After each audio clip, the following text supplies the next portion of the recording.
Hello കൂട്ടുകാരെ, എല്ലാവർക്കും നമസ്കാരം. ഇന്ന് നമ്മുടെ തോരൻ കറി ചെറിയൊരു ചീരക്കറിയാണ്. അപ്പം നമ്മുടെ തോട്ടത്തിൽ നിന്ന് കിട്ടിയ ചീരയാണ്. നമ്മൾ എപ്പോഴും ഞാൻ ചീര എടുക്കുന്നതും ചീരക്കറി ഇടാറുണ്ട്, അതുകൊണ്ടാണ് ഇന്ന് ഇടാതിരുന്നത്.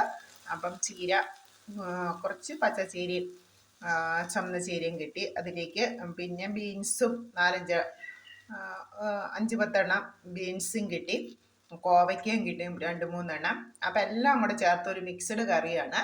അതിലേക്ക് ചെറിയൊരു സവോള എരിഞ്ഞിട്ട് തേങ്ങയും ചേർത്ത് കടുക് താളിച്ച് എല്ലാം കൂടി ഇട്ട് നമ്മുടെ സൂപ്പർ നല്ല ടേസ്റ്റാണ്. മിക്സർ ആയതുകൊണ്ട് നല്ല ടേസ്റ്റാണ്. നമ്മുടെ വീട്ടിലുണ്ടായത് ആയതുകൊണ്ട് നല്ല ടേസ്റ്റിലായിട്ടുള്ള കറിയാണ് തോരൻ കറി. പിന്നെ നമുക്ക് മോരുകറിയാണ്. ഞാനൊരു വെജിറ്റേറിയൻ ആയതുകൊണ്ടാണ് അധികവും നോൺ വെജൊക്കെ ഇടാൻ ഞാൻ മടിക്കുന്നത്.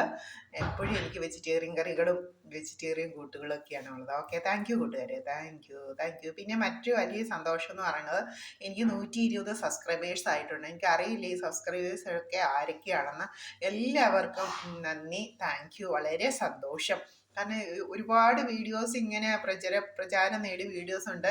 എനിക്കിതിൻ്റെ ഒന്നും അറിഞ്ഞുകൂടാതെ ഞാൻ ഇങ്ങനെയൊക്കെ എടുത്തിടുമ്പോഴത്തേക്കും അത് സപ്പോർട്ട് ചെയ്ത് അത് കാണുന്ന വ്യൂവേഴ്സ്, സബ്സ്ക്രൈബേഴ്സ് എല്ലാവരോടും ഒരുപാട് താങ്ക് യു കൂട്ടുകാരെ, താങ്ക് യു.